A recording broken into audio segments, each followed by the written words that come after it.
নমস্কার বন্ধুরা, বাংলা নিউজে আপনাদের স্বাগত। প্রথমেই থাকছে সংবাদ শিরোনাম। প্রাক্তন সিপিএম নেতাকে নির্মম মার, জুতো পেটা, গায়ে রং ঢেলে দিলেন তৃণমূলের স্থানীয় নেত্রী। বৃদ্ধকে বাঁচাতে এগোনোর সাহস পেল না কেউ।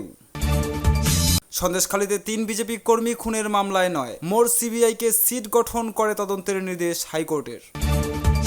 কসবা কাণ্ডের তদন্তে অগ্রগতি কতদূর, বাড়ছে রাজনীতির টানাপোড়েন, মুখ খুলল কলকাতা পুলিশ। এসএসসি নিয়োগ দুর্নীতি মামলায় সাপ্লিমেন্টারি চার্জশিট সিবিআইয়ের। মিডলম্যান হিসেবে কার নাম চার্জশিটে জানেন? বিপ্লব দেবের মুখ্যমন্ত্রীত্বে ত্রিপুরায় বারবার ধর্ষণ, কসবাকাণ্ডে বিজেপি ফ্যাক্ট ফাইন্ডিং টিমের সদস্যকে আক্রমণ তৃণমূলের। এতক্ষণ শুনছিলেন সংবাদ শিরোনাম, এখন হবে বিস্তারিত। প্রাক্তন সিপিএম নেতাকে নির্মম মার, জুতো পেটা, গায়ে রং ঢেলে দিলেন তৃণমূলের স্থানীয় নেত্রী। বৃদ্ধকে বাঁচাতে এগোনোর সাহস পেলেন না কেউ। ব্যস্ত রাস্তার উপরে সিপিএম এর প্রাক্তন এক প্রবীণ নেতাকে বেধড়ক মারধর করলেন তৃণমূলের এক স্থানীয় নেত্রী।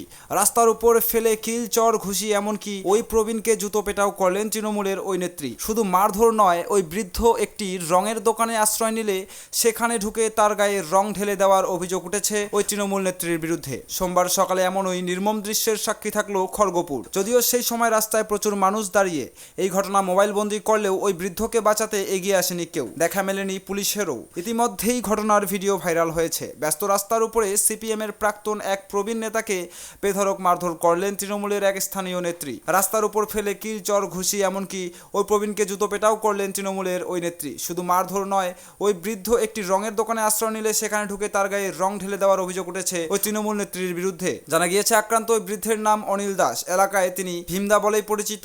আগে সিপিএম করলেও অনিলবাবু বর্তমানে খড়গপুরের আমরা বামপন্থী নামে একটি সংগঠনের সঙ্গে যুক্ত। অভিযুক্ত ওই তৃণমূল নেত্রীর নাম বেবি কোলে। যদিও এই ঘটনার তীব্র নিন্দা করেছে স্থানীয় তৃণমূল নেতৃত্ব। পুলিশ যাতে এই ঘটনায় উপযুক্ত ব্যবস্থা নেয় সেই দাবিও করেছেন খড়গপুরের প্রাক্তন বিধায়ক প্রদীপ দাস।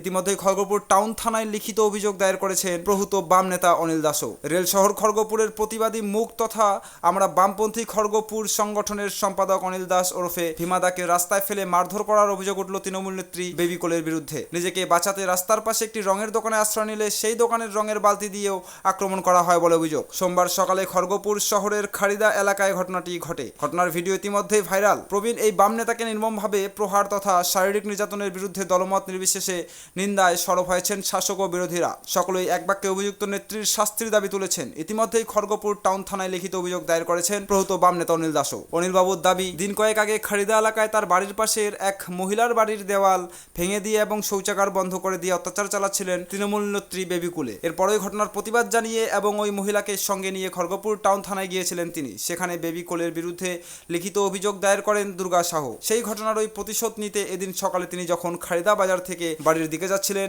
সেই সময় বেবি কোলে তার উপরে ঝাঁপিয়ে পড়ে বলে দাবি করেছেন অনিল দাস।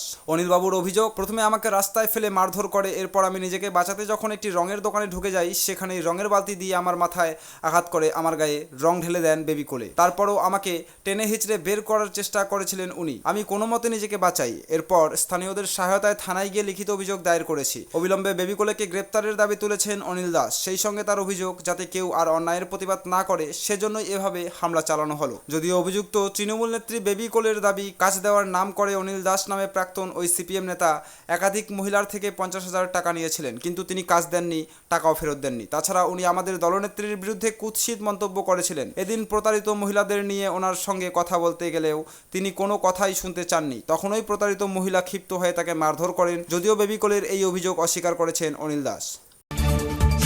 সন্দেশখালীতে 3 বিজেপি কর্মী খুনের মামলায় নয়, মোর সিবিআইকে সিট গঠন করে তদন্তের নির্দেশ হাইকোর্টে। 2019 সালে সন্দেশখালীতে 3 বিজেপি কর্মী খুনের মামলায় সিবিআইকে সিট গঠন করে তদন্তের নির্দেশ দিল কলকাতা হাইকোর্ট। বিচারপতি জয় সেনগুপ্ত জানিয়েছেন তাদের তদারকি দায়িত্ব থাকবে সিবিআই এর জয়েন্ট ডিরেক্টরের হাতে। পাশাপাশি রাজ্য পুলিশকে দ্রুত মামলার সমস্ত নথি ও কেস ডায়েরি সিবিআই এর কাছে হস্তান্তর করার নির্দেশ দেওয়া হয়েছে। হাইকোর্টের নির্দেশ অনুযায়ী নির্দিষ্ট সময় অন্তর অন্তর নিম্ন আদালতে তদন্তের অগ্রগতির রিপোর্ট পেশ করতে হবে সিবিআইকে। দুপুর দুটোয় সন্দেশখালী মামলার রায়। 2019 সালের 2 বিজেপি কর্মী খুন ও কর্মীর নিখোঁজ সিবিআই তদন্ত চেয়ে মামলা করে পরিবারগুলি। আজ রায় ঘোষণা করবেন বিচারপতি জয় সেনগুপ্ত। সিবিআই সিট গড়ে তদন্তের নির্দেশ বিচারপতি জয় সেনগুপ্তর। 2019 সালে সন্দেশখালী 2 বিজেপি কর্মীকে খুনে সিবিআই সিট তদন্তের নির্দেশ। জয়েন্ট ডিরেক্টর সিবিআই নজরদারিতে হবে তদন্ত। দ্রুত মামলার যাবতীয় নথি, কেস ডায়েরি সহ হস্তান্তর করতে হবে রাজ্য পুলিশকে।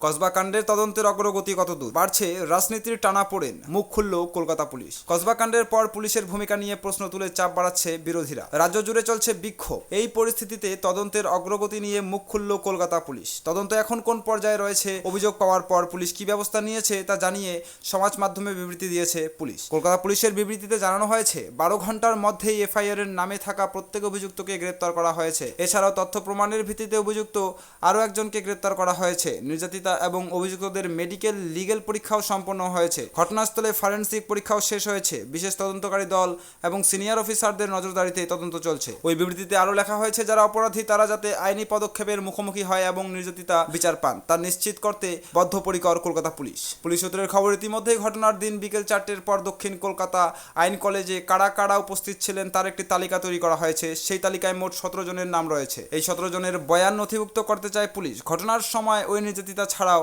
আরেক ছাত্রী ইউনিয়ন রুমে ছিলেন বলে পুলিশ জানতে পেরেছে। এসএসসি নিয়োগ দুর্নীতি মামলায় সাপ্লিমেন্টারি চার্জশিট সিবিআই এর। মিডলম্যান হিসেবে কার নাম চার্জশিটে জানেন? শুনলে চমকে উঠবেন। এসএসসি নিয়োগ দুর্নীতি মামলায় সাপ্লিমেন্টারি চার্জশিট দিল সিবিআই। নবম ও দশম শ্রেণীর নিয়োগ দুর্নীতি মামলায় এবার মিডলম্যান হিসেবে আব্দুল খালেককে অভিযুক্ত করে তার বিরুদ্ধে চার্জশিট দিল সিবিআই। 2023 সালের একাদশ ও দ্বাদশ শ্রেণীর নিয়োগে আব্দুলকে গ্রেপ্তার করেছিল সিবিআই। বর্তমানে জামিনে আছেন তিনি। এবার নবম ও দশম শ্রেণীর নিয়োগ দুর্নীতি মামলায় অভিযুক্ত করে তার বিরুদ্ধে চার্জশিট দিল সিবিআই। 30 পাতার পর সাপ্লিমেন্টারি চার্জশিট জমা পড়েছে আলিপুর বিশেষ সিবিআই আদালতে।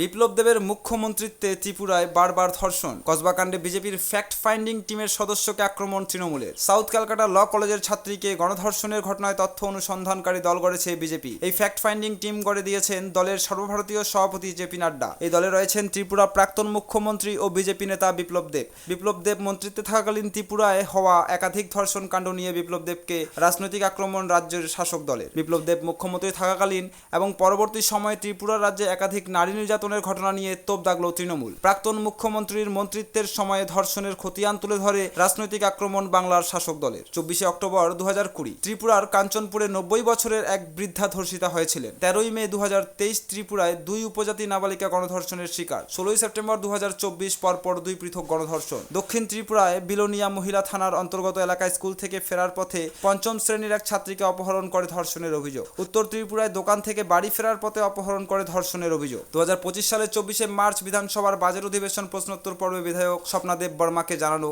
স্বরাষ্ট্রমন্ত্রীর একটি তথ্য অনুযায়ী 2023-24 অর্থবর্ষে 140টি ধর্ষণ এবং 30 খুনের মামলায় 144 জন নারী ধর্ষিত হয়েছেন। 21 এপ্রিল 2025, খুব একটা বেশি দিন আগে নয়, কদমতলা থানা 7ম শ্রেণীর এক ছাত্রীকে ধর্ষণের অভিযোগ।